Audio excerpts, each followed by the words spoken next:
The world thought he was finished. The great Napoleon, crushed, sentenced to life in exile. The Allied forces of Europe thought they'd seen the last of him, but they were wrong. In barely 100 days, Napoleon will break free from exile, march to Paris, marshal an army, and take on the entire continent at Waterloo. One last campaign to reclaim his empire or surrender forever.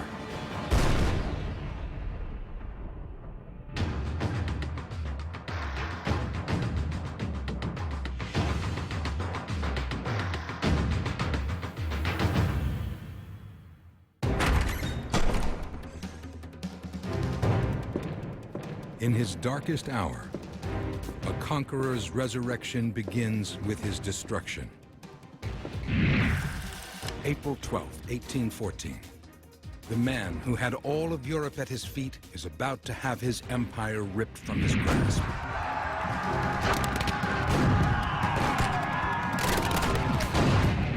Napoleon Bonaparte once terrorized the entire continent. Now he faces a terror of his own. The humiliation of defeat. Yesterday, his enemies, the Allies, Britain, Russia, Prussia, and Austria, forced him to surrender his crown.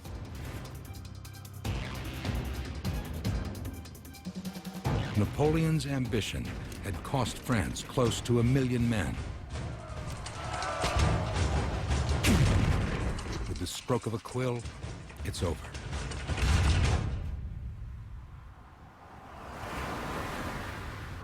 His empire had devoured land from Moscow to Egypt.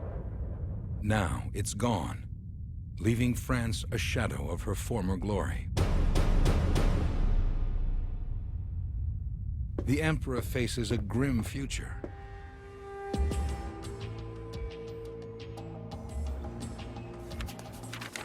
His enemies have stormed the gates of Paris,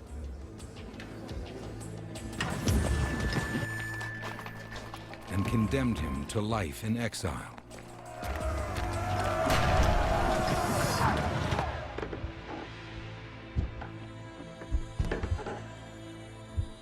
Terrified of what lies ahead and haunted by the past,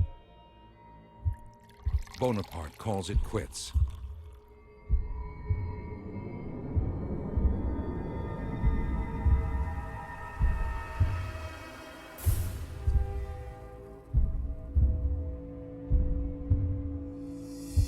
Downs a heavy dose of poison.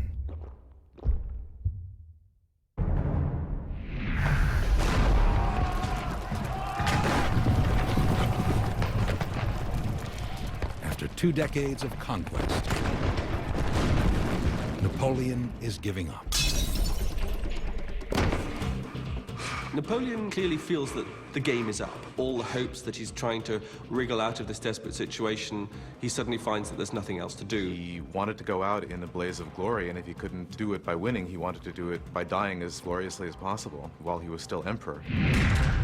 Napoleon's determination propelled him from the hills of Corsica to the streets of the French Revolution, from the battlefields of Russia to the throne of a French empire that rivaled ancient Rome. When Napoleon was just 23 years old, he was still unknown. 4 years later, he was the greatest general France had seen in centuries. 2 years after that, he was the ruler of France. 6 years after that, he ruled the largest empire that Europe had seen, probably since the Romans. Napoleon was traumatized by the thought that with this signature, it was all going to end in a twinkling. His imperial dreams snuffed out, Napoleon is determined to die with it. But the poison doesn't work.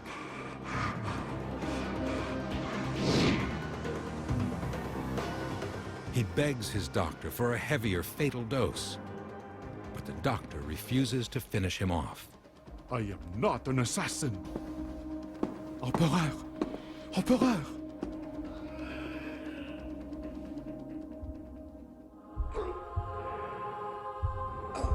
Napoleon had gambled his empire and lost it all.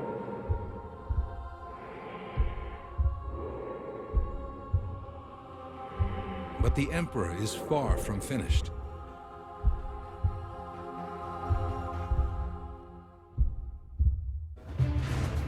While Napoleon laments his past, the Allies plot his future. They draft the Treaty of Fontainebleau, dictating the terms of his abdication and his sentence to exile. But the Allies still face a dilemma. Where do you cage a tiger? They decide on a little island called Elba, just 6 miles off the coast of Italy. The Allies even allow Napoleon to keep an imperial title, Emperor of Elba. Elba had the advantage of being an island, easily controlled, easily patrolled. Well, before Napoleon's arrival, Elba is a pretty small backwater. He was still allowed to keep his title of emperor. He was allowed to have an allowance from the French government of 2 million francs a year. Napoleon is too big a character to live on such a tiny place. It's like you've been managing a company and then you're asked to be the janitor. But many of the delegates fear that Elba is too close to Europe to keep such a dangerous force bottled up for long. Getting to Elba means surviving a journey through a hostile land, France. The country is full of people who now despise him, and he knows how dangerous angry crowds can be from experience 22 years before. August 1792. The Revolution. King Louis XVI was under attack as the French took to the streets of Paris, calling for democracy. At 23, Napoleon was swept up in the tide. On August 10th, a mob marched on the Tuileries Palace to confront the king. Napoleon had a front row view. What he saw would scar him forever. The mob slaughtered the king's guards, tearing their corpses to pieces. Napoleon said it was worse than any battlefield he had seen. It was carnage. Napoleon was absolutely horrified by this. He was someone who had a great deal of enthusiasm for the revolution. But when he saw this bloodshed, it simply confirmed in him a disdain, a contempt for the crowd. 3 years later, Napoleon's contempt for mob rule catapulted him to the front ranks of the revolution. October 5th, 1795. A mob of the king's supporters marched on the revolutionary parliament. Napoleon received orders to stop the attack and seized the moment to make his mark. In the late summer of 1795, there were royalist protesters in Paris who wanted to overthrow the government. And the government called out the standing army. This was the first time in the history of the French Revolution that the army had been called out to suppress the crowds. The mob approached, swelling to more than 20,000. Napoleon ordered his cannon loaded not with cannonballs, but with grape shot, small pellets, to hit more bodies with every blast. They dragged the cannons up to a church in central Paris called Saint-Roch, not far from the Tuileries Palace, and as the royalists streamed down towards this church, Napoleon famously shouts, "Fire!"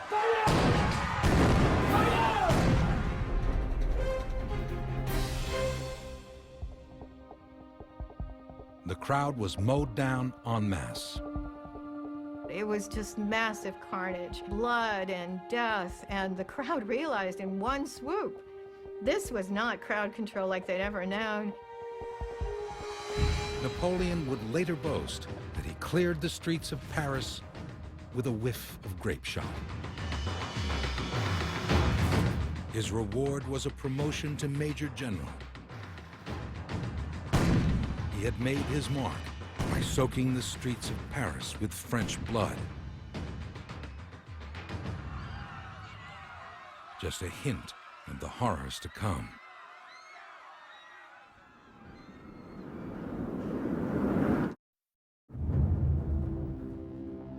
"19 years later, Napoleon confronts his own horror.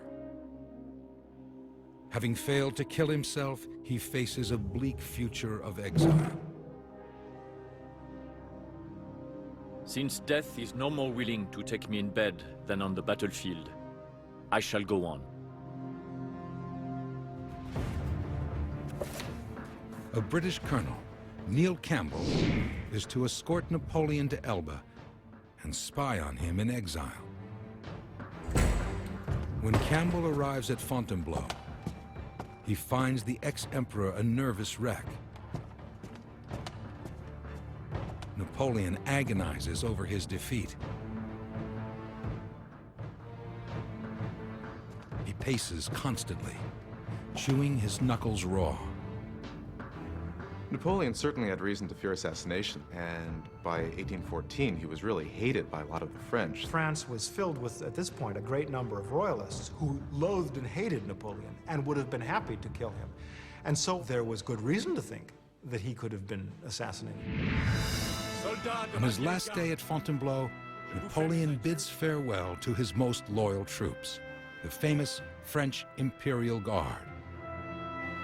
I have sacrificed all my rights, and I'm ready to sacrifice myself, for all my life has been devoted to the happiness and glory of France. With a last cry of "Long live the Emperor," Vive l'Empereur! Napoleon Bonaparte begins the dreaded journey into exile.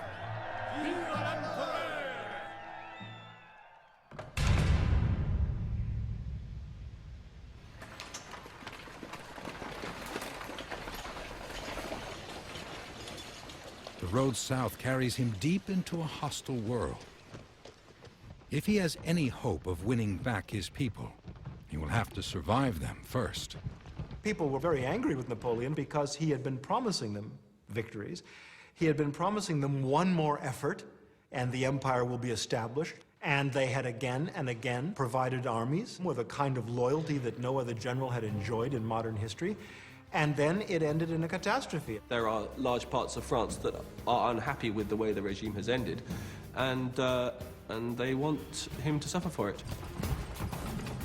At Moulins, royalists swarm the carriage, shouting, "Long live the king."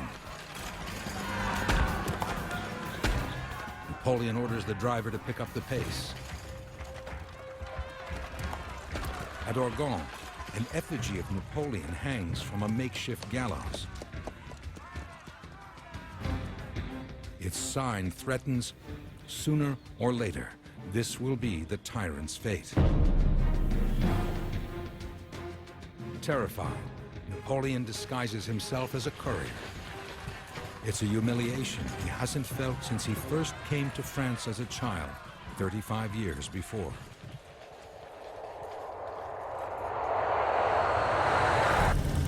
April 23rd, 1779. A 9-year-old boy arrived from Corsica to study at the elite French military school in Brienne. But young Napoleon Bonaparte could barely speak French. His classmates were merciless. They ridiculed his Italian accent and backward country manners.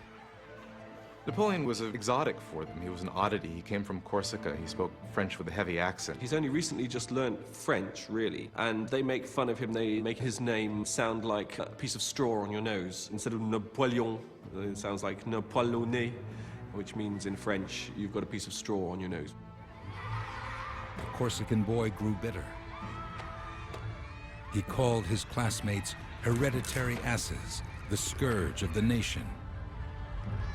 He declared, "I shall do these French all the harm I can." Napoleon graduated in 1784 and entered the École Royale Militaire. He soon became a French patriot and would bring both harm and glory to the French people he once reviled.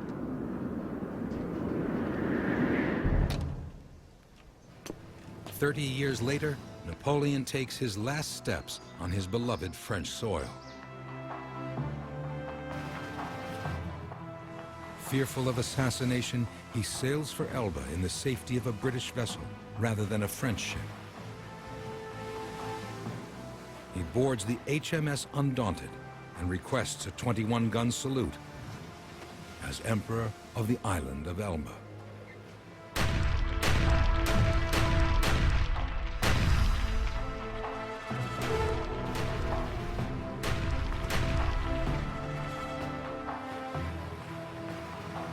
As Napoleon is shipped off into exile, his enemies gather to toast the tyrant's defeat. The Allies, Britain, Russia, Prussia, and Austria, plot the course of France's future. Amidst the world-class schemers, one Machiavellian icon stands alone, Napoleon's longtime advisor, Charles Maurice Talleyrand.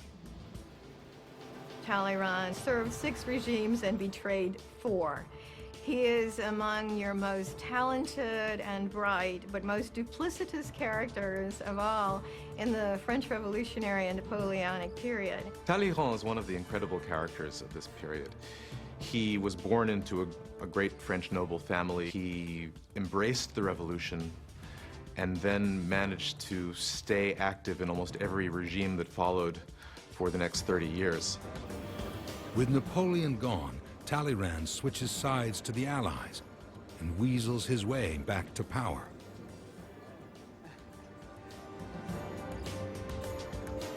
But a cloud of doubt hangs over the proceedings. Is Elba really far enough away?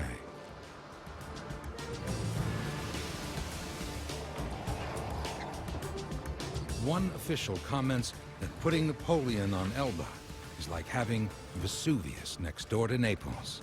When would the explosion occur? When would those 7 miles be crossed? When would Napoleon come back? It was just a matter of time.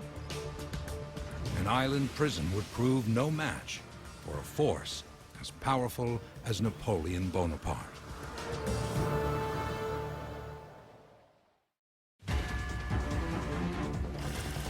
May 1814.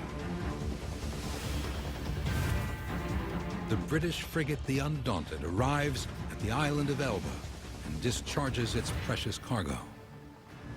The island's new emperor, Napoleon Bonaparte.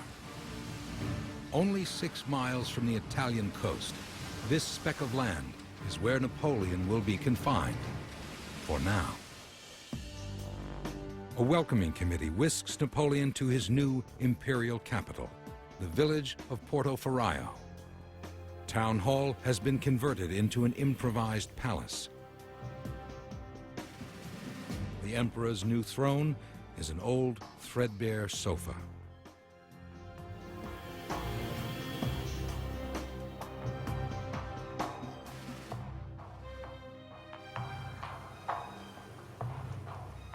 The rest of his island is a disease-ridden rock, only 17 miles long.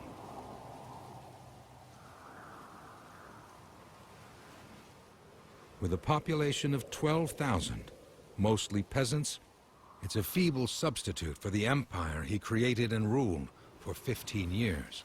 From the moment Napoleon set foot on Elba, he was thinking how he could recommence his fabulous destiny. When Napoleon got to Elba, clearly he was thinking about ways to return to France. He was not somebody who was ready to settle down in retirement in a place like Elba, not yet.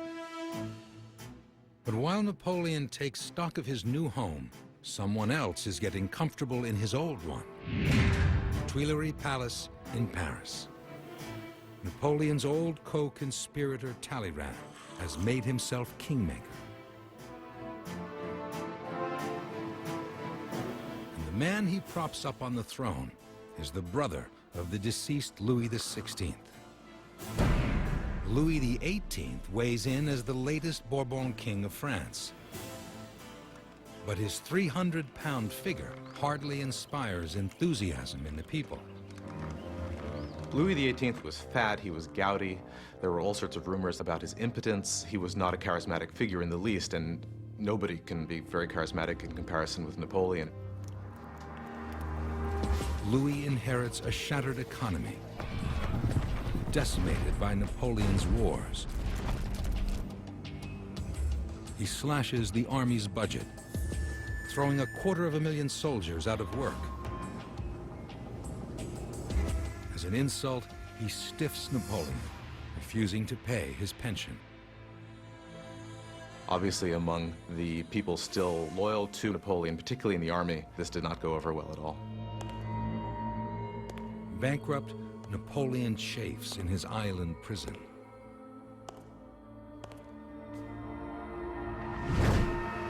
Exile is unacceptable, especially for a man who's worked miracles since he first led men to war 18 years before. March 1796. After Napoleon's triumphant whiff of grape shot, one French official warns, promote this man or he will promote himself. At 26 years old, Bonaparte was a major general with a thankless mission: the endless campaign against Austria for control of northern Italy. The young general took command of an army of some 40,000 hungry and ill-equipped men. When Napoleon took over the army of Italy in 1796, it was in desperate shape. The men did not have enough to eat, their uniforms were in tatters. Above all, they didn't have the boots to march. One of his famous declarations is, you are poorly fed, you are poorly dressed, and you've got no food, but we're going to win anyway. Napoleon taught his men to live off the land. He camped with them, ate with them, and won their undying devotion. Napoleon was a psychologist of his men. At the moments of greatest pain and likeliest defeat, he was able to win superhuman amounts of suffering and devotion. But Bonaparte's obsession was speed. He raced his troops across the Alps, marching into battle at a pace his enemies never anticipated. Napoleon moves faster and thinks faster than everybody else. His standard military credo is to make sure that I have more troops at any specific moment than the opponent. He always knows when is just the right moment to launch the attack.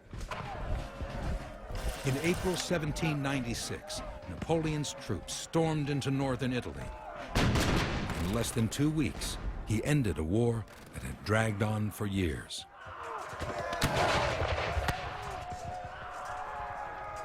He then took the battle to the Austrians. In the border town of Lodi, he marched his troops over a bridge and straight into the Austrian guns. His men charged into a death trap. But French cavalry swooped in on the Austrians, handing the lucky General Bonaparte a surprise victory.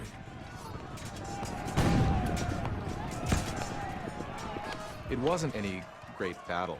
In fact, it was a bit of a mess. It wasn't a particularly great performance by Napoleon or by his army, but he won the battle and started to establish the legend. Napoleon is a great publicist. He is the master of spin. Throughout the whole of the Italian campaign, he's publishing his own newspapers, which say things like, floats like a butterfly, stings like a bee. This is the kind of thing he's printing in his own newspapers about himself. Over time, Napoleon transformed the near disaster at Lodi into an act of battlefield brilliance. His Italian triumph made him the most popular and powerful soldier in France.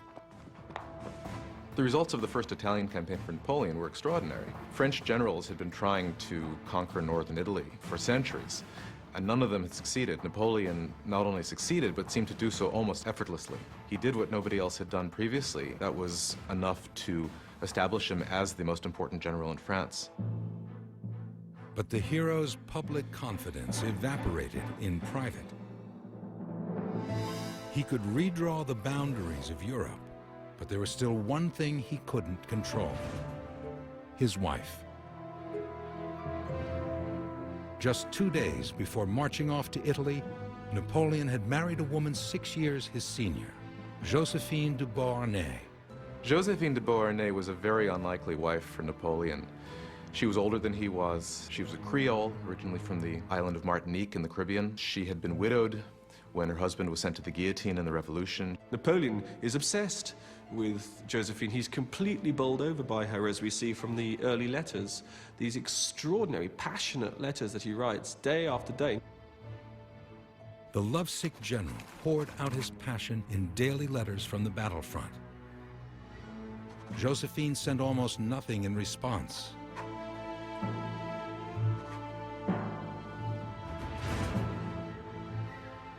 Her silence drove him to the brink of madness. I shall go berserk if I do not have a letter from you tomorrow. Never has destiny resisted my will. Napoleon insisted on constant displays of love from Josephine. There's one of the letters where he talks about, if you don't write back to me one of these days, I shall burst back in and I shall fly through the window and stab you with my little sword. And you think, little sword? So it is his little sword. So I think there's a metaphor for his little sword. I don't think it's a real sword that he's actually wielding there. The anxious young general would eventually turn his back on love and channel all his passion into what he knew: warfare. Now, 18 years later, in the summer of 1814, Napoleon summons up his energy for a new campaign. Life in a cage, trapped on a Mediterranean backwater, will never satisfy his ambition. He had been the master of all of Europe, everywhere from Portugal to Moscow, and to stuff him on an island that is 16 miles long and its wide as 7 miles with 12,000 inhabitants just wasn't going to do. When you are on a small island, once you have set in motion the machinery of civilization, there is nothing left to do but perish from the boredom, or to get away from it by some heroic venture. Napoleon Bonaparte is about to launch an attack that will shake all of Europe. February 1815. Napoleon Bonaparte has been caged on Elba for 10 months. But even in exile, ambition dies hard, and he gives his island prison an imperial makeover. Napoleon took the job of government seriously, and Elba was another chance to modernize, and I think then he ran out of things to do. Life in Elba begins to mimic Parisian society. Tourists flock to the island, eager for a glimpse of Europe's caged eagle. Napoleon probes his visitors for information. What's the political climate in France? How would he be received if he returned? He keeps up the run of Elba social life. He keeps the Kingdom of Elba running, and at the same time, he is in contact with Bonapartist supporters in France. Elba was not at the far end of the planet. It was easy for him to have news of Europe, of the continent of France. Napoleon was well aware of what was taking place in France and in Vienna. While the Allies redraw the map of France, Napoleon plots an escape from Elba and a campaign to reclaim his throne. The plan requires total secrecy.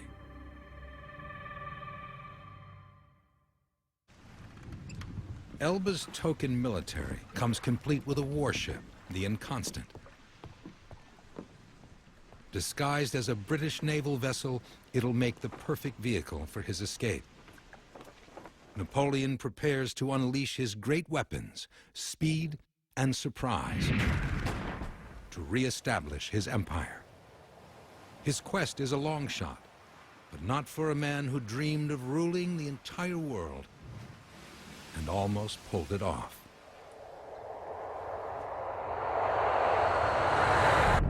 May 1798. Young General Bonaparte dreamed of conquest. His global ambition found an ally, Talleyrand. The devious foreign minister suggested he begin with Egypt. The British dominated world trade. To destroy their monopoly, Talleyrand convinced Napoleon to cut off their supply routes in Cairo. On May 19th, Napoleon set sail with more than 35,000 men.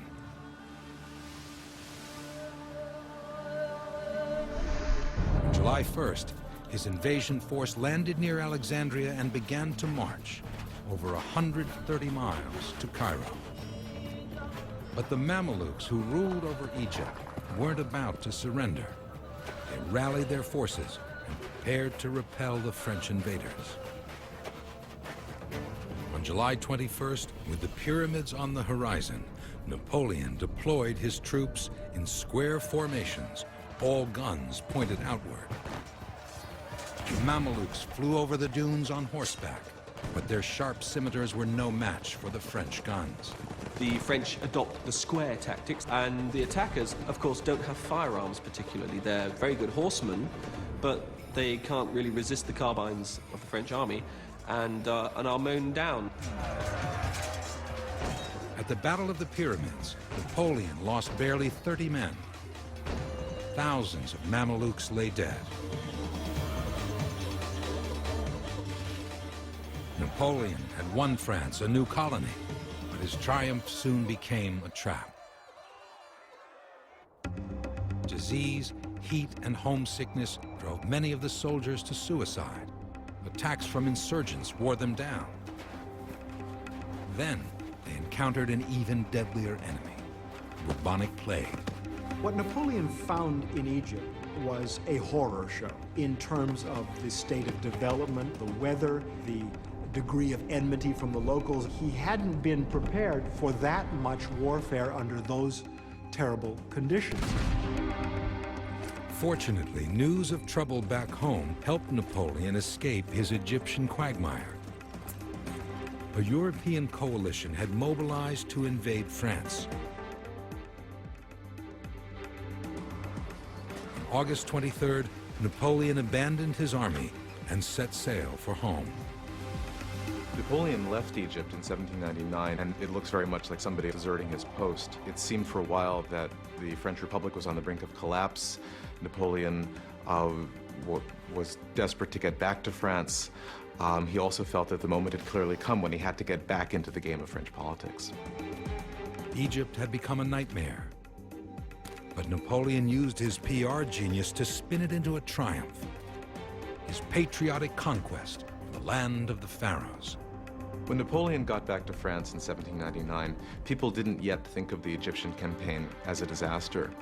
France was still ruling Egypt. They'd conquered it. Napoleon was still widely regarded as the great hero who had conquered this colony for France. On his return to Paris, the victor of Egypt found the government in chaos. The two legislative bodies, the Council of Elders and the Council of 500, were deadlocked. The conflict meant opportunity for a pair of ambitious conspirators, Talleyrand and the conniving politician Joseph Sieyès. Sieyès wanted to control the government. He planned to use Napoleon for political muscle, a stepping stone to power. Napoleon knew very well that after the coup, he would be the one who would be able to call the shots. He was the one who had the loyalty of the army. He was the one who also had the great reputation among the people. Sieyès had neither of these things. On November 10th, Napoleon made his move. He barged into the Council of Elders and delivered an incendiary speech. You are sitting on a volcano. The elders shouted him down, calling him a dictator. But Napoleon wasn't finished. He stormed off to the Council of 500. Napoleon marched in with 4 grenadiers. That was illegal. It was against any constitutional right that a military commander with troops would enter the houses of government. It just didn't happen, and it shouldn't happen. Napoleon's entrance provoked a near riot. In the pandemonium, he scratched his face raw before the guards rescued him. For once in Napoleon's life, he was quite unsure of himself. He blustered, he faltered, he essentially ran out. Then another Bonaparte stepped in, Napoleon's brother Lucien. As Napoleon stood dazed, his brother rallied the troops. Lucien declared that British spies had infiltrated the council and attacked Napoleon. He then drew his sword and pointed it at his brother's heart. You have a brother act, a 1-2 punch coming from Lucien and Napoleon Bonaparte. Lucien goes up to Napoleon, draws his sword, and said, if I thought this man, my own brother, were going to destroy the revolution and the Constitution, I would slay him myself. Troops stormed into the council hall and declared a takeover. The councilmen scrambled to escape. Those who remained were forced to sign on to a new government headed by 3 consuls, but with First Consul Bonaparte running the show.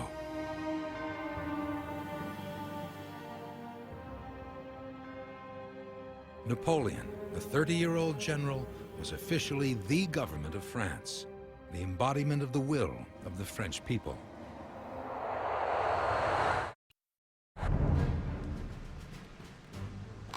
"15 years later, trapped in exile, Napoleon again feels the national will calling him home. He drafts a speech to announce his glorious return to France. Frenchmen, in my exile, your complaints and your desires have reached me. You have asked for the government of your choice. The eagle will fly from village spire to village spire, even to the towers of Notre Dame. The imperial eagle is about to take flight.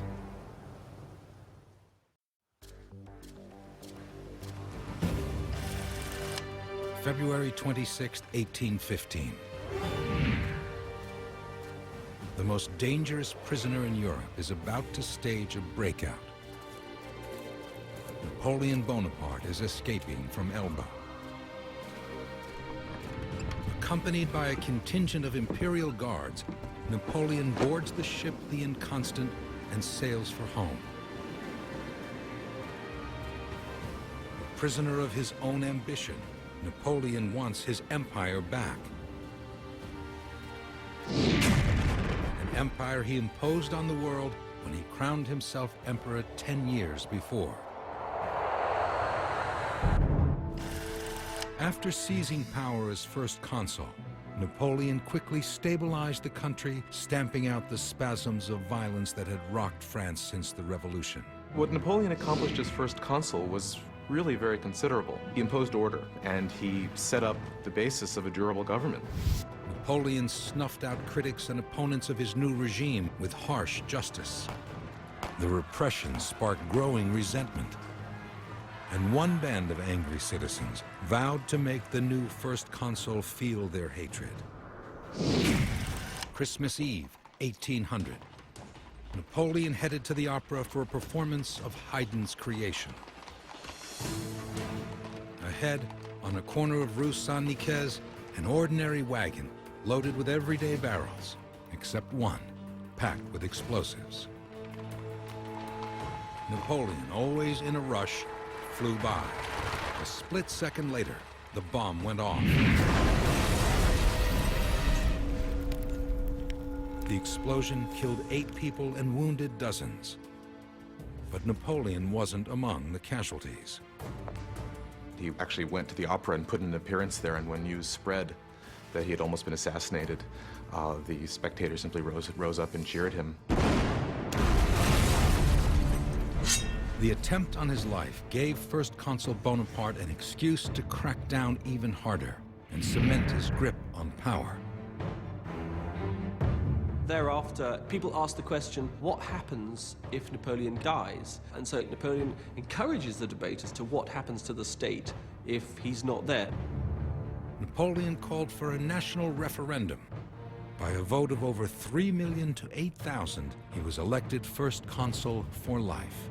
But even lifetime dictatorship couldn't satisfy his ambitions. Well, Napoleon is eventually convinced that in order to establish a really durable regime, and in order to be accepted by the rest of Europe, he has to be a monarch.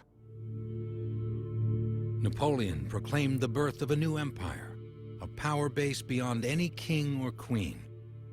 A realm with a new Caesar at its head, Emperor Bonaparte. To declare yourself emperor was in no way the same thing as making yourself king. In making himself emperor, Napoleon and his contemporaries did not see himself as becoming a monarch in the old regime sense of the term. He was occupying a Roman position that had all the glory that attached to Roman history. On December 2nd, 1804, Napoleon's family, his court, and the Pope himself gathered in the darkness of Notre Dame Cathedral.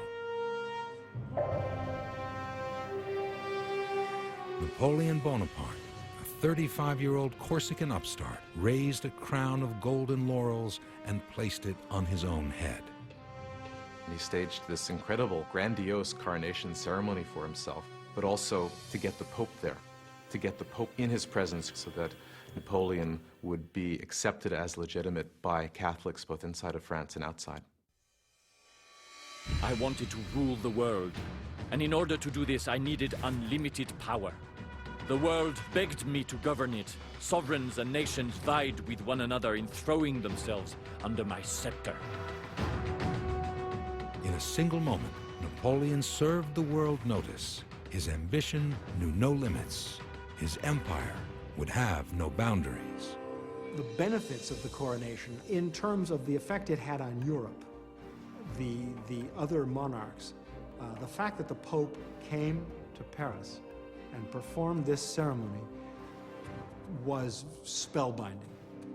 To prove himself worthy, the self-proclaimed emperor needed a battle that would make history. 1 year later, he got the perfect opportunity. October 1805, Napoleon's old enemy Austria was on the offensive. The Austrians wanted to keep the upstart empire out of northern Italy. They forged an alliance with Britain and the giant of the East, Russia. Napoleon struck back with his Grande Armée. He crushed the Austrians with ease. Then Napoleon tackled the giant. He found the Russian army camped with Austrian forces near the town of Austerlitz. Napoleon spends about a week before the battle going around the area, reconnoitering it, making sure he knows what's going on. He has about 100,000 troops gathered around this battlefield of Austerlitz. Napoleon opened with a bluff. Pretending to retreat, he lured the enemy into treacherous ground. A battlefield surrounded by hidden French troops. Leading the Russians into battle was Tsar Alexander. But Alexander was a novice on the battlefield and no match for the military mastermind of the era. The men around the Tsar Alexander, including the Tsar Alexander, were young hotheads.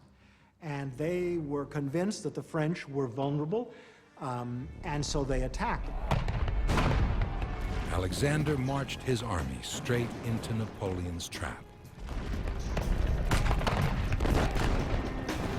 French troops slaughtered thousands of Russians. Tsar Alexander barely escaped with his life. At Austerlitz, French forces wiped out a third of the Russian army.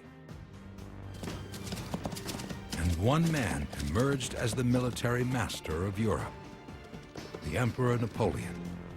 Austerlitz shows Napoleon at his strategic best as an intuitive general, sensing what the terrain calls for and how the psychology of the enemy can be best exploited to use that to fight them against themselves. Napoleon's triumph demonstrated his perfection of the art of war. And the Bonaparte hype machine made the most of it. The other greatness of Napoleon is, after the battle, writing it up, telling the story of the battle in such a way as to make it look as though he had been a grand strategist who planned this very battle 6 months before.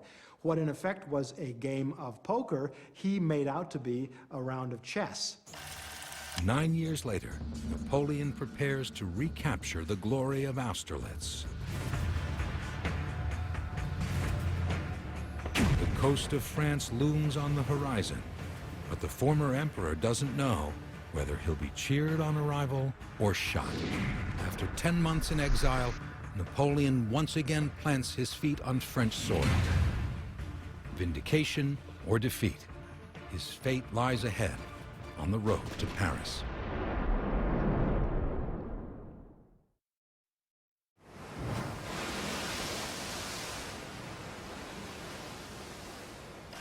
February 1815. Only 10 months after being banished, the emperor is coming home. The prisoner of Elba has broken out of exile. Napoleon's invasion of France has begun. Napoleon doesn't know what his reception is going to be in France. He obviously has his supporters, but he doesn't know how much those who've gone over to the royal party will follow him. So it is a gamble. Napoleon lands at Gulf Juan with secrecy on his side. But the emperor wants his comeback seen as a legitimate return to power, not a military coup.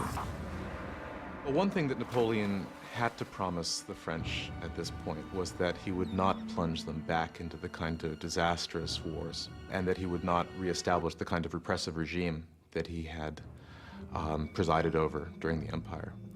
So Napoleon promised that he would try to take back France without firing a shot. Napoleon's audacious march on Paris begins in the foothills of the Alps. Napoleon and his men move like the wind, 30 miles in 24 hours. They pass through Castellane, Digne. Still, no one rises up to stop him.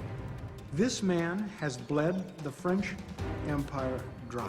He has left the bones of men and boys to bleach on the sands of Egypt, on the steppes of Russia, in central Germany, in northern Italy, in Spain.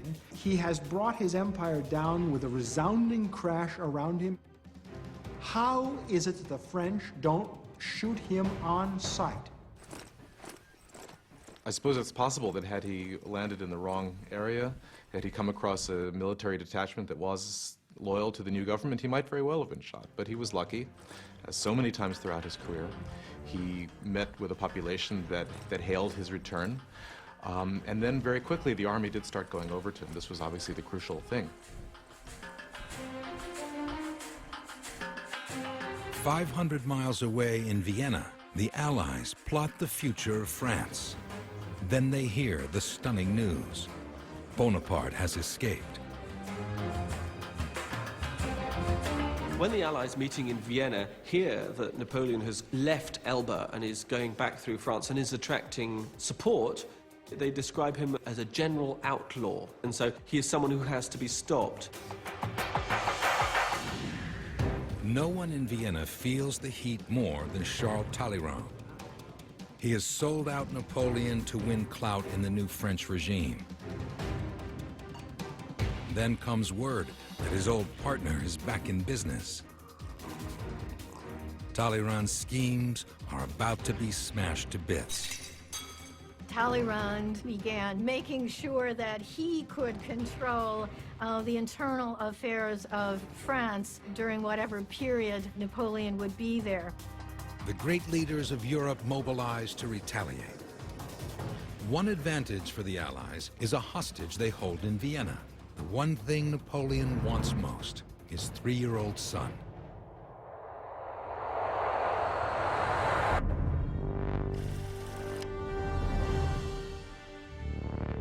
At the height of his imperial power, Napoleon Bonaparte had it all: an empire, an adoring populace, and an empress at his side.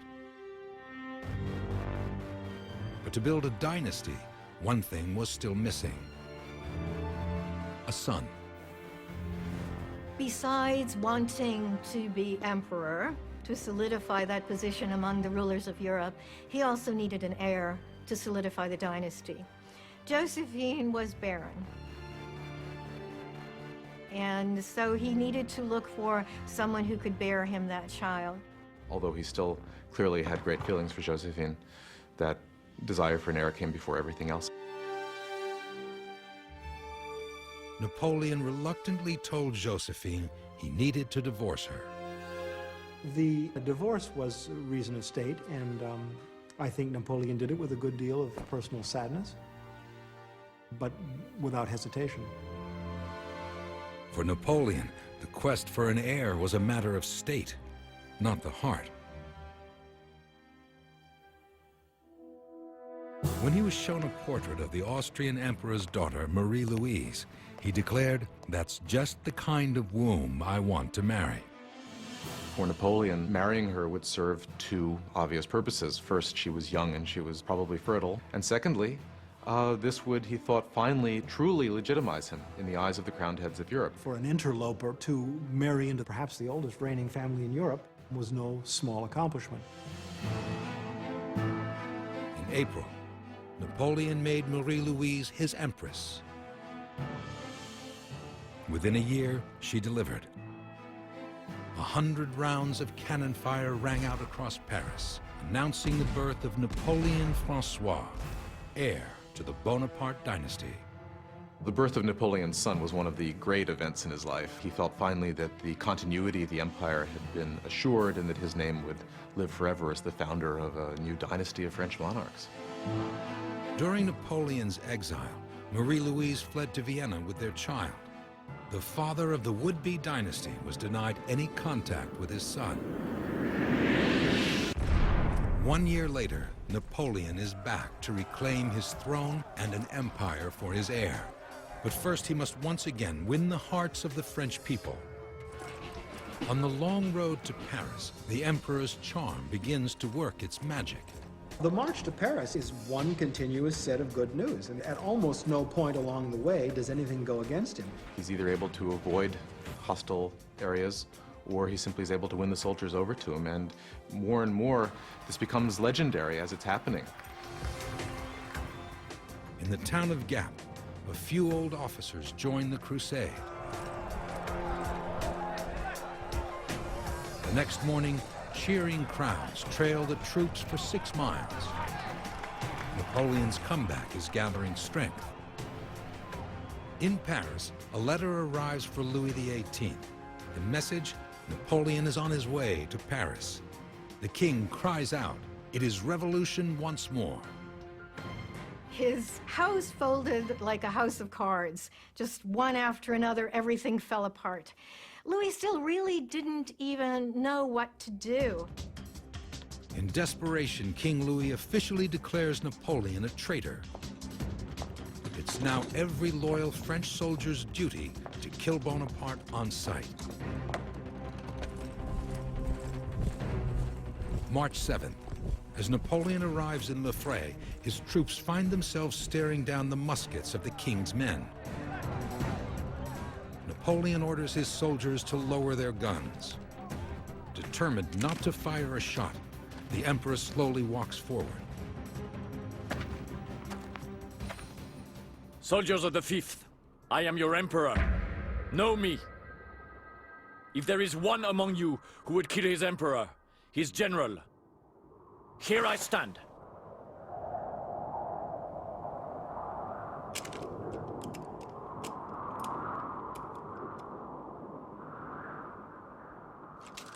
The king's men drop their guns. Shouting, "Long live the emperor," they rush to embrace Napoleon. This power of character somehow makes the troops that were opposing him join him and continue this extraordinary flight of the eagle, as it's called, when he comes up from the south of France to Paris. It's hard to say whether Napoleon still had a real spell over France at this time, but he had a spell over the army. He was the person who had brought them, yes, to terrible defeat, but he had also brought them to glory. He had inspired incredible loyalty in the French army, and this great gesture of coming back to France, of defying the Allies, of landing, simply inspired people in a way that hardly anything has ever inspired people in history, and they followed him. It was really a good indication to Napoleon that his personal charisma was still there. And from then on out, he was building an army, and that whole spirit, yes, we can have it back. Yes, we can be great again. Here he is to lead us on. It was there. The pride of France, Emperor Napoleon Bonaparte, is back.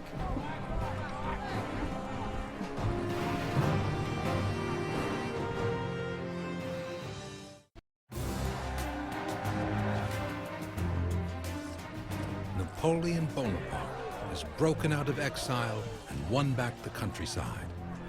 After 3 weeks marching north through France, the deposed emperor is just hours from Paris. But not everyone is thrilled by Napoleon's miraculous resurrection.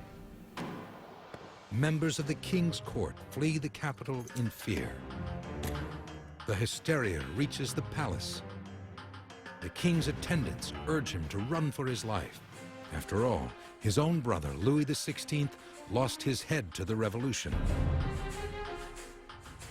The king cuts his reign short and makes a quick exit. Napoleon's return to France was not a great moment for Louis XVIII. He promised very grandiloquently to die before being forced to flee France again. And then, with Napoleon approaching Paris, he fled France again. On March 20th, cheering crowds carry the emperor into the Tuileries Palace. His comeback is a triumph.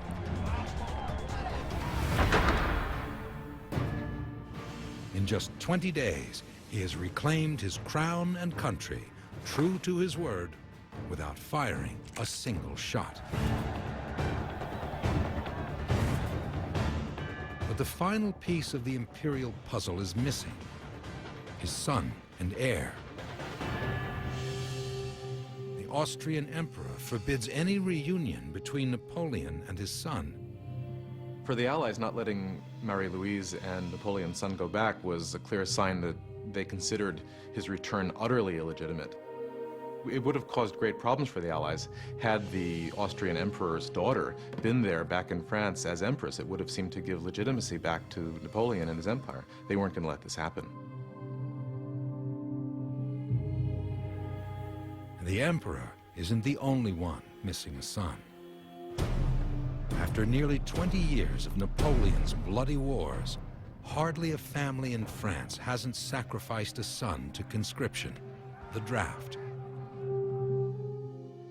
Conscription was probably the one single thing that people hated the most about his regime. It took young men away from their families and sent them off for years where they'd have hardly any contact with their family. Back then, if you went into the army, there was a very great chance that you'd die of disease before you even met the enemy. To feed Napoleon's war machine, France has already sacrificed more than 900,000 sons. The nation refuses to do it again. Government ministers surprise the emperor with the Additional Act, a law that reins in Napoleon's powers and restricts conscription. That additional act meant that Napoleon wasn't going to be restored to the empire that he thought, not to the kind of constitution he had. He had a problem.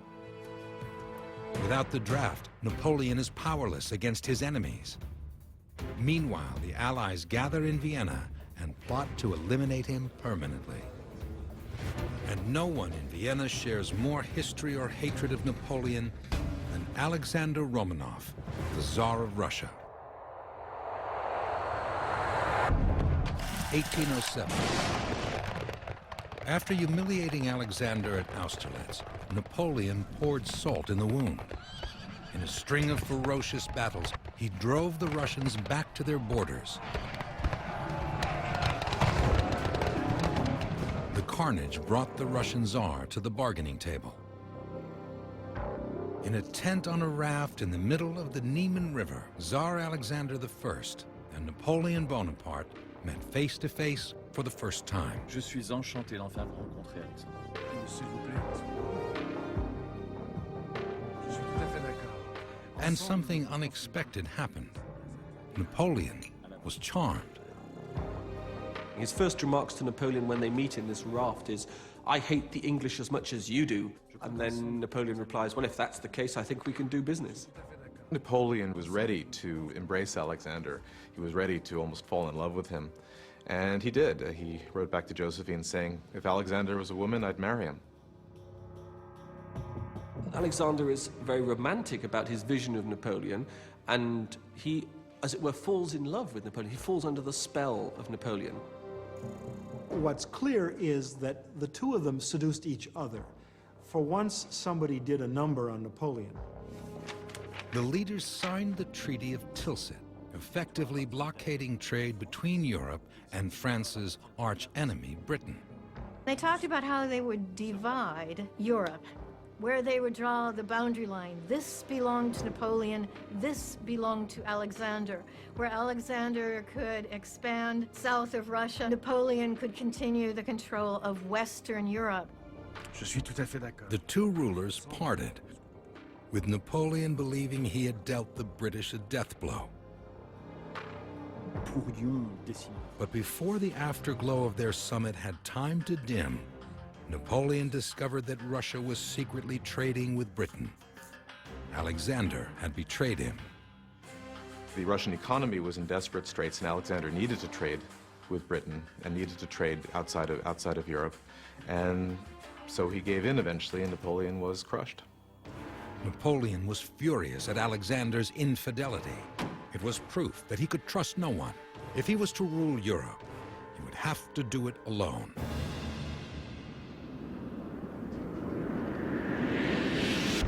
Spring 1815.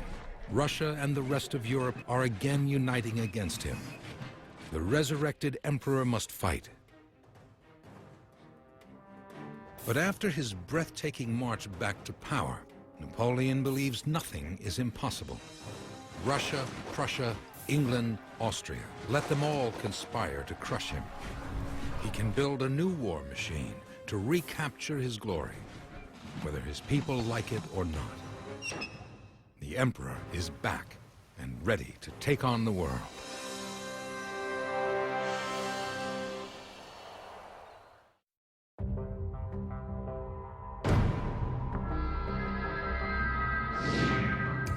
(1815).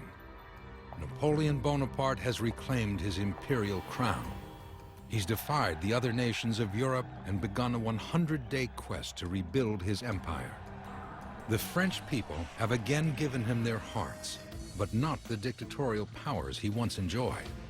New legislation strips the emperor's right to draft an army. But laws have never stopped Napoleon before. He knows the Allies are pooling their forces to take him out for good. And even Napoleon can't win a war without soldiers. I've often thought of the 100 Days as a kind of a suicide pact between Napoleon and his people. There was a hopeless love that united the French. The French understood that war was inevitable. Napoleon launches what France had feared, a massive forced rearmament. He converts warehouses to musket factories, ordering 240,000 guns. In makeshift sweatshops, uniforms are quickly sewn. In 6 back-breaking weeks, Napoleon makes the French gear up for another war they don't want, to defend an emperor under attack from all sides. The Herculean effort is haunted by bitter memories of Napoleon's last crusade, the quest that doomed his empire and threw his people into despair, the Russian campaign, only 3 years before.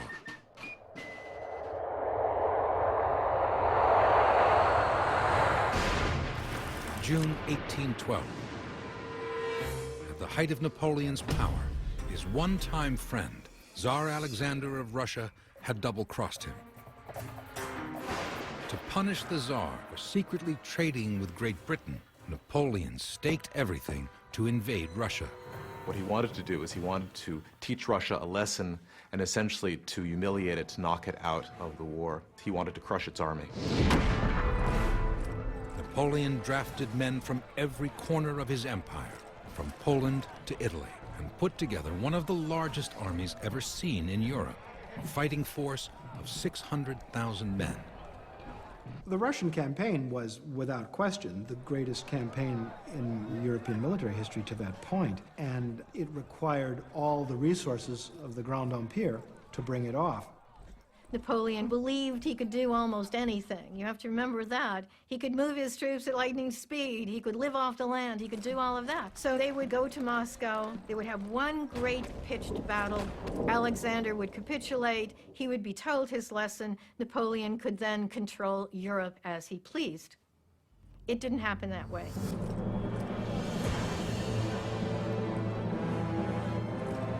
As the troops marched deeper into the vast Russian wilderness, Tsar Alexander unleashed a few surprises of his own. Knowing that Napoleon's men survived by living off the land, Alexander dealt the French a death blow.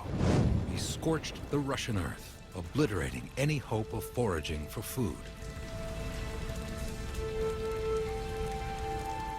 The farther the French penetrated, the more the Russians were forced to do that. And then they drew Napoleon and his men farther and farther and farther into Russia. Hunger and fatigue devastated Napoleon's men. Over 10,000 horses died, slowing movement to a crawl. They suffered enormously. For a while, the road there, as dysentery struck, became the longest and foulest open latrine in human history, and the soldiers just died of dysentery. After 2 months' hard marching, Napoleon's Grande Armée caught up with Alexander's men 70 miles from Moscow, near a town called Borodino.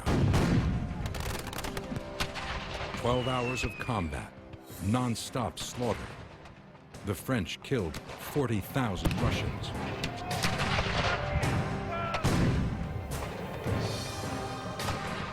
Still, Tsar Alexander wasn't about to surrender. Napoleon and his troops headed triumphantly into Moscow, eager to plunder the city for food and supplies.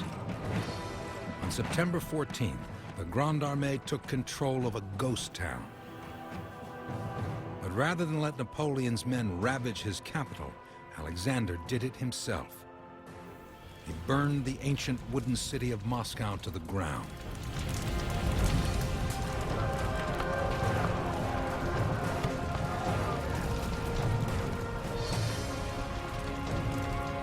The firestorm left little food, few supplies, and winter was approaching fast.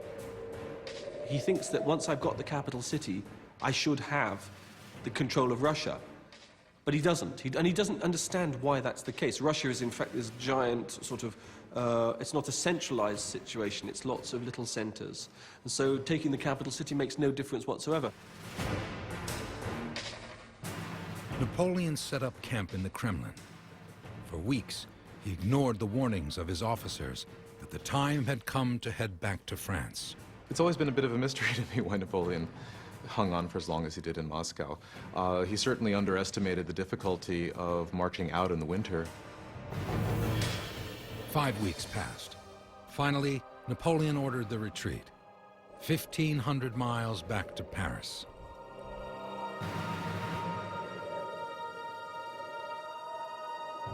They started to march out of Moscow, and very quickly they ran into the Russian winter. They had never seen anything like this before. Coming out of Moscow, I think one of the most horrifying scenes is what was left of the Battle of Borodino, which had led the way into Moscow. It had never been cleared. There were half-eaten skeletons lying on this sloping hill.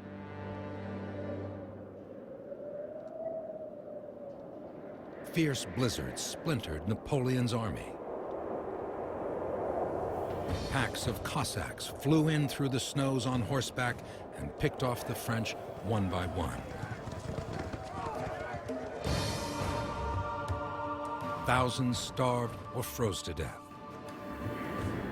Some even turned to cannibalism to survive. Winter came in worse and worse. And this is 500 miles into Russia at 20 miles a day. It's long, it's painful, it's cold, it's dark. The army suffered unimaginably. There are stories of people simply falling in the snow and being covered by the snow. There are stories of horses that were so cold that the desperate soldiers would be slicing chunks of flesh off the horses and just eating them raw, and that the horses wouldn't even notice because they were completely numb from the cold. It was one of the great disasters in history. He had marched into Russia with over 500,000 men. Barely 25,000 staggered out.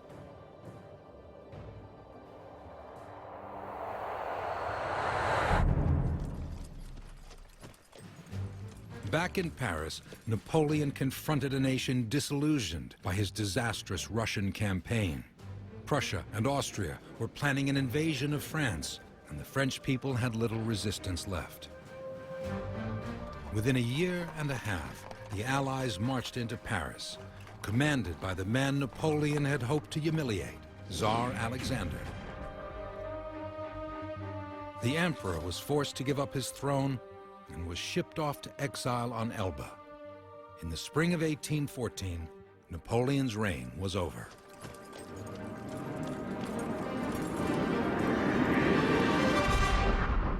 Barely 1 year later, the emperor has struck back. He's marched over 500 miles, retaken the capital, and rearmed his nation. Napoleon is reviving his war machine to defend his comeback. Not even the Russian nightmare has humbled him. The emperor is taking France to war one more time.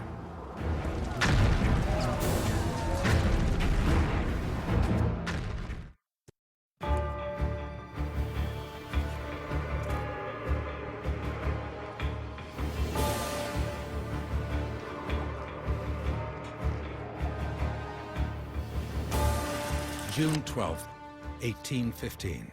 In just 10 weeks, Napoleon Bonaparte has drummed up an army of over 100,000 men. Now he is leading them into a final confrontation. A decisive battle against the Allied armies will restore France's glory and convince the world that the French emperor is here to stay. But the rest of Europe won't stand for it. Leading the charge to defeat Napoleon is France's arch-enemy, Great Britain. And taking command of the Allied forces is a British general, the Duke of Wellington. The Duke of Wellington was Britain's greatest general in this time. Incredibly efficient, competent. He liked to fight wars of maneuver. He was not somebody who insisted on fighting the grand climactic battle the way Napoleon did. In this sense, he was really very much Napoleon's opposite as a general. The British were fortunate in Wellington in having a man of similar intelligence to Napoleon, but a very different disposition. Wellington was very good at watching his enemy and in understanding what was giving the French their success, and then, to some degree, using it against them. Since Napoleon's escape, nearly every country in Europe has joined the crusade to crush the outlaw emperor. From across the continent, they send troops to Wellington's army. All of Europe eagerly awaits the coming showdown. Russians, Austrians, Dutch, and Germans all gather in Brussels and join the British to celebrate the impending defeat of the tyrant Bonaparte. The Allied commander is confident that with the Prussians on his side, they can take Napoleon down once and for all. The Allies massed their troops across the border in Belgium. On June 15th, Napoleon marches his men right at them. The emperor declares the time has come to conquer or die. He commands a force of over 120,000 men, but he's about to tackle two armies, the Allies under Wellington and the Prussians, with twice as many soldiers. In the face of such odds, Napoleon's first challenge is to keep his troops motivated. The spell that Napoleon had over the army, particularly over the Guard, continued in the 100 Days, and he was able to raise an army not as large as he wanted, but impressively large nonetheless, and march it into Belgium, where he hoped that he could confront the Allies and beat them decisively. And this is what he promised the soldiers, that they would go, they would have a short campaign and win, and France would be restored to its glory. As his first move, Napoleon takes the Belgian town of Charleroi, step one of his strategy to drive a wedge between Wellington's troops and the Prussians, dividing their strength. To tackle the two armies, Napoleon appoints two seasoned commanders, Michel Ney and Emmanuel Grouchy. Grouchy will help Napoleon take on the Prussians, while Marshal Ney will lead the cavalry against Wellington's forces. On the eve of the battle, Wellington attends a lavish ball for the Allies in Brussels. With Napoleon's forces nearly 2 days away, Wellington is the picture of calm.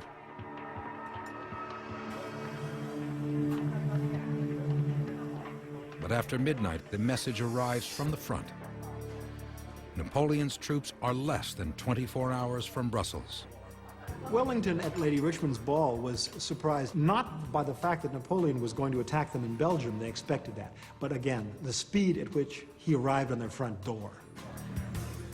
The Allied commander keeps his cool, then politely takes his leave.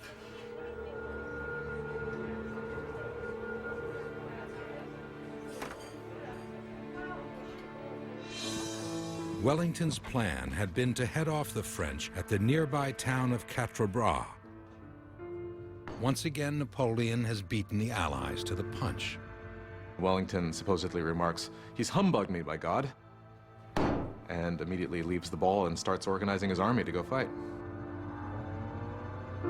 Wellington surveys the map for a better spot for the battle. We must fight him here. Time, terrain, and tactics all point to the fields south of Brussels and a village called Waterloo.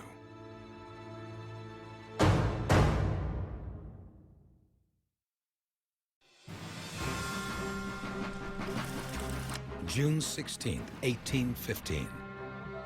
The fate of Europe, France, and the modern world's greatest warrior meet at a crossroads in Belgium, Waterloo. For Napoleon Bonaparte to survive, he must win the battle of his life. 120,000 troops against an enemy nearly twice the size. The combined armies of Prussia and Britain. Napoleon has beaten the odds before, but now he seems a haunted man. He hesitates, slow to issue commands, but the war won't wait. Napoleon's right-hand man, Marshal Ney, opens the assault. 4,000 French cavalrymen draw their sabers and charge. But Ney orders the attack too late, giving Wellington's infantry time to form an unbeatable defense, impenetrable square formations. The way you beat the cavalry is you formed your soldiers into a square, bristling with muskets firing out phalanx of a sort. And it was very difficult for cavalry to come up against a square like that. The horses would not charge into a square. They would draw up and then they'd be vulnerable. Wellington waits until the French are within 30 yards and gives the command. Ney's horsemen fall like broken toys.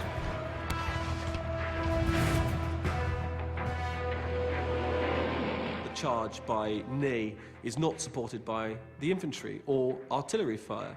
So they just smash up against the squares, these squares, the famous squares of Waterloo. Ney's cavalry takes such a battering that they have to retreat. Ney's attack is a disaster, but the bad news fails to reach Napoleon. At Ligny, he orders his Imperial Guards to attack the Prussians on his right. His finest troops launch into the enemy, obliterating whole regiments. As the Prussians fall back, Napoleon sends Marshal Grouchy to finish them off.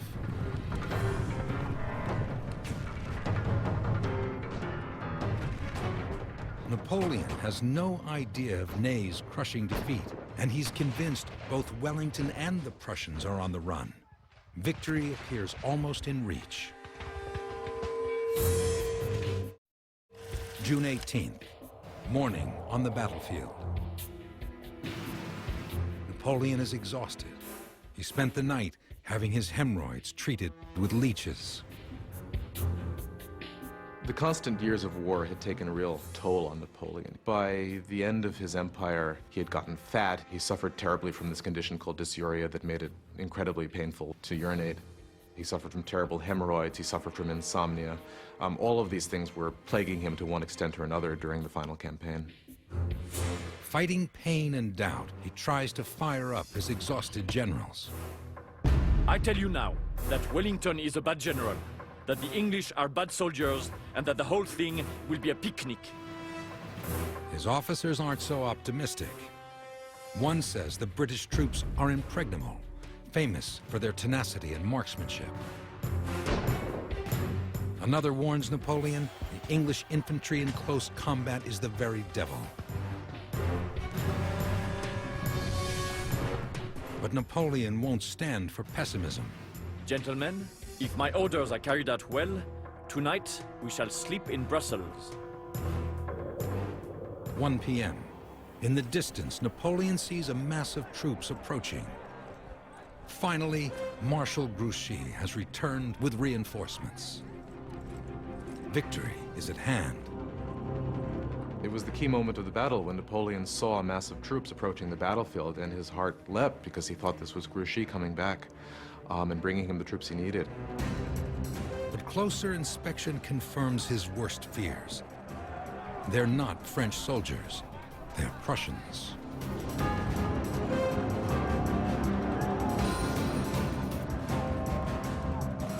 There were 35,000 Prussians on Napoleon's right wing, so he was already being enveloped on the right wing as early as 2 o'clock in the afternoon. So clearly a very critical situation. At 4 o'clock, Prussians tear into Napoleon's right flank. By 7, Prussian and British troops are closing in on both sides. Napoleon's last hope lies in his loyal Imperial Guard. The Imperial Guard are the elite corps. They are the creme de la creme. They started off as Napoleon's bodyguard, gradually grew and grew and grew until it became a corps in its own right. This is his personal, private army. Napoleon rallies his most loyal troops with a lie. He tells them Grouchy has returned with 30,000 more troops. The numbers are on their side. Their spirits lifted, the Emperor's faithful Imperial Guard charged forward. Napoleon's last-ditch effort to save his empire hangs on the strength of his finest troops. They've saved the day before. If they fail now, the Emperor and his empire will be crushed forever.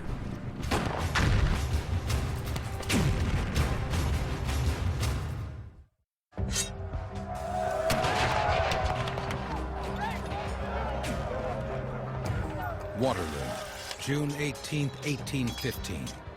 Time and again, Napoleon Bonaparte has outfoxed the armies of Europe. Today, his men are outmanned and outgunned.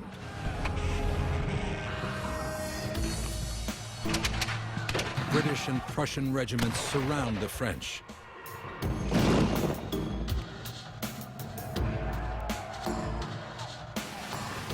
But Napoleon has fired up his Imperial Guard with a lie that more troops are on the way. Flush with confidence, the Guard march forward. At their Emperor's command, they advance uphill in a slow formation, smack into the sights of the British guns. It's hard to say whether Napoleon was at the top of his game at Waterloo. Probably not. There are endless debates among military specialists about whether he was still the genius he was. Certainly he didn't perform as well as he had at the Battle of Austerlitz. The Imperial Guard marches headlong at Wellington's front line. Wellington waits until the French are within 50 paces, then gives the command.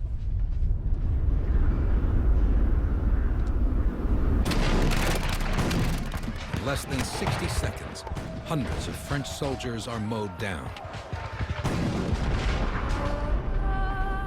British cavalry fly over the hill and strike the final death blow.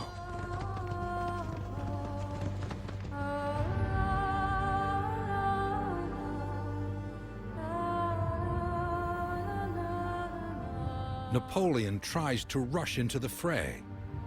His men hold him back, saying the enemy has been fortunate enough. The last gasp of the Imperial Guard happens when Napoleon throws them against the British. They do something which, for almost all the French army, was absolutely unheard of, which is they turn back.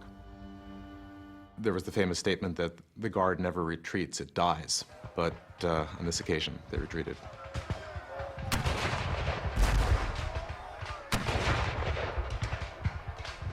The French forces break into full, frenzied retreat.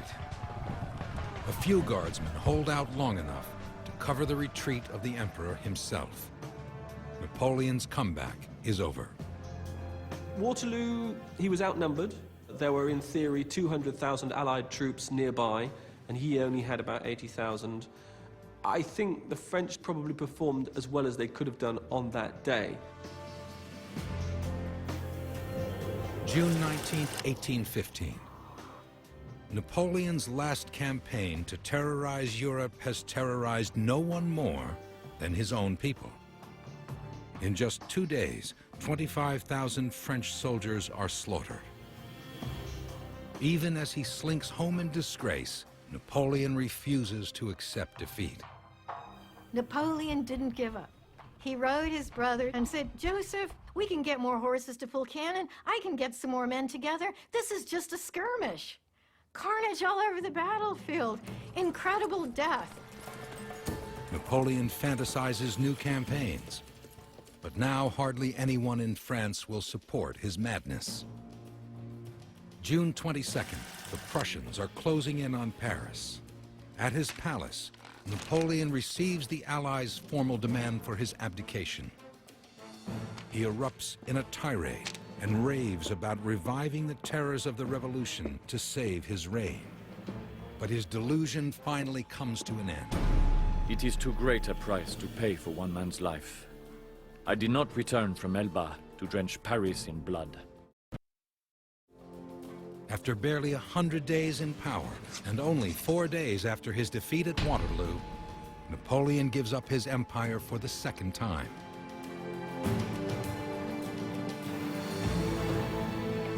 As the Allied armies flood into France, Napoleon flees to Malmaison, the retreat he once shared with Josephine. On June 29th, a message arrives that the Prussians are poised to storm Paris. Napoleon must flee or face capture. Instead, he explodes in a final outburst. France ought not submit to a handful of Prussians. He rushes up to his bedroom and emerges dressed in the uniform of the Imperial Guard. All is not lost. He pledges a new crusade to crush the enemies at the gates of Paris. After the Battle of Waterloo, with hindsight, it looks pretty clear that this was the end of the road for Napoleon Bonaparte. He really had no cards to play with at this point. And so finally, he dressed this up as doing it for France, that he was doing it for the good of his people who wouldn't be subjected to more war. But really, he didn't have much choice. He had to give up. The Allied armies march into Paris, and Louis XVIII returns to the throne. Barely 1 year earlier, a British frigate transported Napoleon to Elba. Now another British warship carries him away from France and out of Europe forever.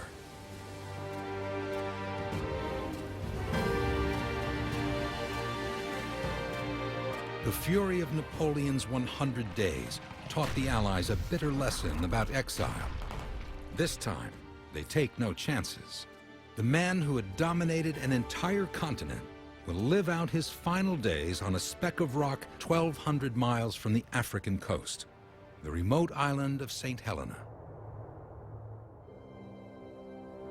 17 years of warfare, 6 million people dead. Views on Napoleon's legacy are as sharply divided as the Europe he left behind. When one looks at the legacy of Napoleon, one can take the military side, which says France ended up with less than what she had begun with. But during the wars, there was glory. There was a period when Napoleon could have negotiated with Britain, and they probably would have let him keep what he'd got. But like the gambler who has to keep going, he couldn't stop. What he wanted was not just a peace, but a glorious peace. From Corsica to the crown, from exile in Elba to the apocalypse of Waterloo, his greatest gamble was his ill-fated imperial comeback. In just 4 months, he escaped from Elba, marshaled an army, and challenged all of Europe. His 100 days of power culminated in an epic final battle. One man's will versus an entire continent.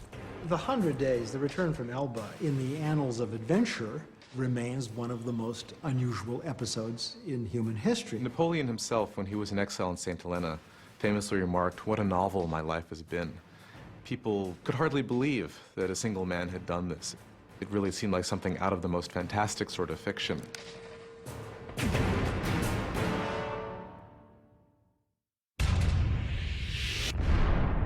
May 5th, 1821. At 51 years of age, Napoleon Bonaparte dies. The Corsican upstart who shook the world enters the realm of history. Napoleon's life seems to be what you can do if you try hard enough. So that's the enduring fascination for people, is that somehow he's an image of success. And also there's tragic destiny. A life written in blood. Conqueror, emperor, prisoner, Napoleon Bonaparte.